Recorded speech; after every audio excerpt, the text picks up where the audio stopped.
Hi, it's KCCK's Culture Crawl. I'm Dennis Green, and my guest today is Tim Hankewich from Orchestra Iowa. As the season goes along, we are up to the next Masterwork series. Yeah, already. Which is by Berlioz. Yes. And this is an example of how limited my classical knowledge is. I was mispronouncing his name within the last couple 3 years. No, actually, no one really knows how to pronounce his name. Is it Berlioz? Is it Berlioz? Is it Berlioz? And every time I think I got it nailed down, some other expert comes over and corrects me. So you're in good company. Yeah. And as if that weren't enough, it's also Symphony Fantastique. Mais oui. Yes. Every generation. Just make it hard for all of us. Yeah, why Tim. not? Thank you so much. That's right. Well, you're welcome. But every generation has their own battle cry, and it's a variation on sex, drugs, and rock and roll. And this is ours. Okay. So this is a really interesting piece because it revolutionized music and certainly symphonic writing, and it was at least 40, 50 years ahead of its time. Every discipline has somebody who's a visionary, whether that's Einstein or Steve Jobs or Elon Musk or whoever you want to see that's really a visionary. And Berlioz, however you want to pronounce him, is one of these people because he came around and completely revamped what a symphony should be for a concert audience. Okay, and what era is this? What year? So when was he active? Yeah, so this is right after Beethoven dies, and so people think, wow, Beethoven died, and everyone thought, well, that's just it. You can't top his symphonies. The symphony must be a dead end, right? There is nothing new under the sun. There is nothing new we can do until this guy comes around, and he comes up with this concept. What if we were actually to tell a concrete story behind this? So you don't actually have to follow, you don't have to be an expert on form, because audiences back then kind of knew what the scaffolding was for a composer when they wrote a symphony, so they could sort of follow along. Says, we don't need to do that. Why don't we just actually write a story and have all the sounds in the symphony have a direct reference to this story? And I got to tell you, this story is cray-cray. Because Berlioz was infatuated with an actress by the name of Harriet Smithson.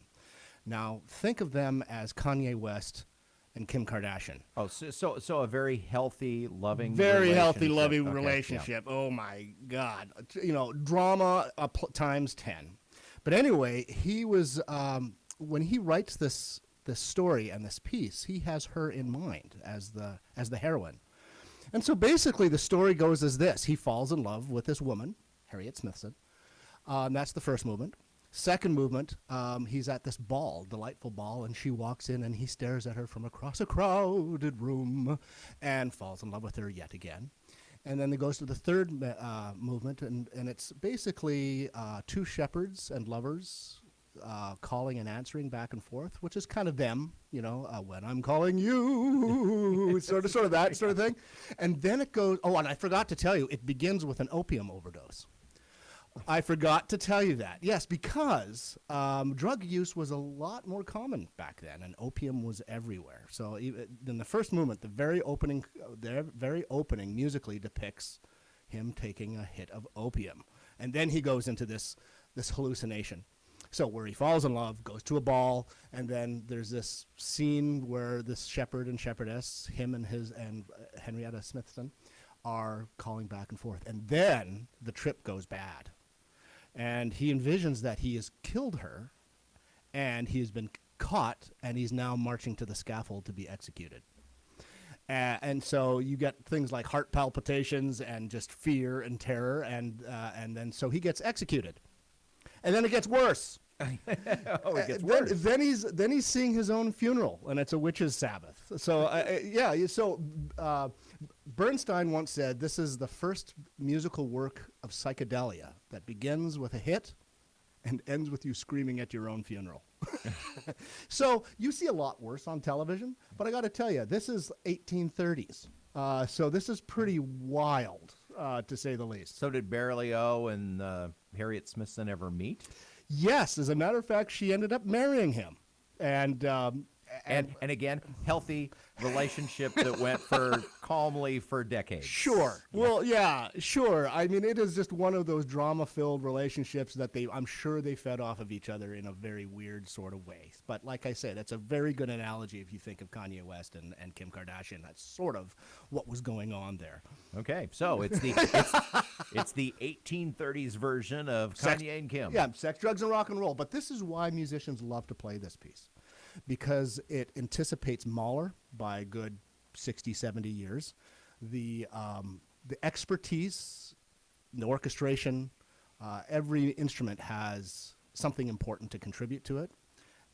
His use of color, exploiting instruments like the tuba and the E-flat clarinet, just for the sound to create an extra musical sort of effect. I mean, there's a spot in the last movement where the violins are just using their bows, the wooden part on the strings, so you don't get much pitch at all, but you get this clickety clack, clickety clack, and it's to depict the sound of dancing skeletons, you know. So I mean, it's pretty darn clever. And what he does is he has one theme to depict his love interest that reappears in every movement in different guises. So here's 1830. So there's the leitmotif. Exactly. He yes. is anticipating Wagner by a good 50 years and John Williams by a good 100 years. But this is the piece where it all begins. And that's why it's so historically important, but that's also why musically it's really important. You know, the story's like whacked. I mean, it's crazy and weird, but musically it is so fantastique. Symphony Fantastique with Orchestra Iowa.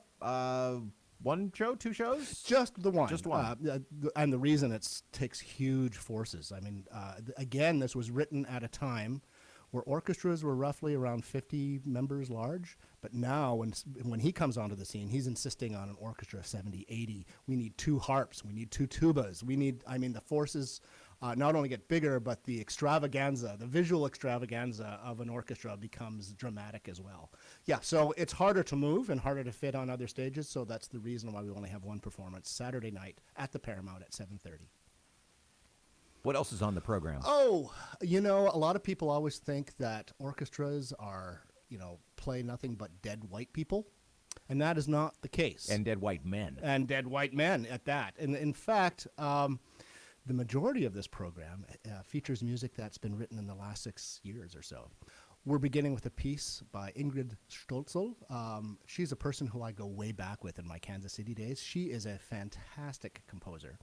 And so I'm championing a work of hers called City Beautiful, written for Kansas City. It's kind of poignant now that considering the political situation in Eastern Europe, where cities are being bombed. It was inspired by the notion where our urban spaces define our character. And so if they are under distress, or if they're, heaven forbid, being destroyed, that also is an attack on our own character. And that's very much what this piece is about. So neither of this had this on our minds, obviously, when we programmed it. A year and a half ago when you were designing but it the is season. it is spookily poignant and relevant right now. So we're beginning with that piece. But the work that I am most looking forward to is the Flute Concerto by Kevin Putz, featuring our very own Jane Walker. Oh, Jane is fabulous. To this day, she is the finest flautist I have ever had the privilege of working with. Never had a chance to really showcase her incredible talents, and that's partly on me because there's very few flute concertos out there that I actually like.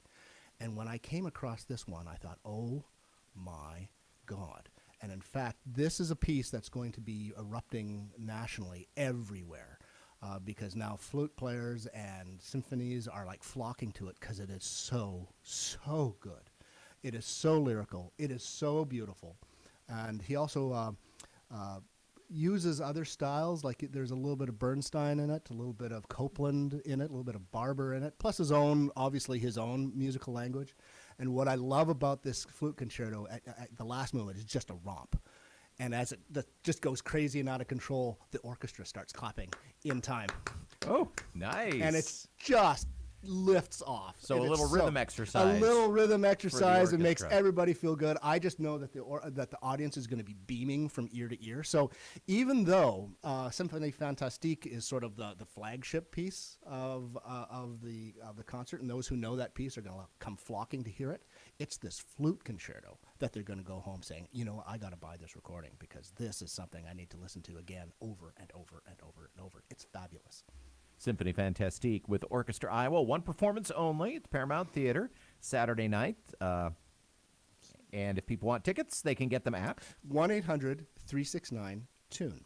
Or also encourage your audience to come a little earlier at 6:45. We have a pre-concert discussion called Insights, where you get to hear a lot about the behind-the-scenes piece, a little bit more in-depth about the Symphony Fantastique and sort of, you know, what into my crazy calculations when I put this program together. So especially if you'd like to hear the director's cut of what you just heard. Exactly right. With a little more exposition. Come and listen to Tim at the Insights, which is right before the concert Saturday night. Hope to see you there. OrchestraIowa.org also for tickets or more information. Tim, thanks. Always a pleasure. You can hear the Culture Crawl live on the radio many weekdays at 10:20 or download the podcast, watch or listen on your own schedule at kcck.org/culture or however you get your podcasts. I'm Dennis Green, and I'll talk to you later.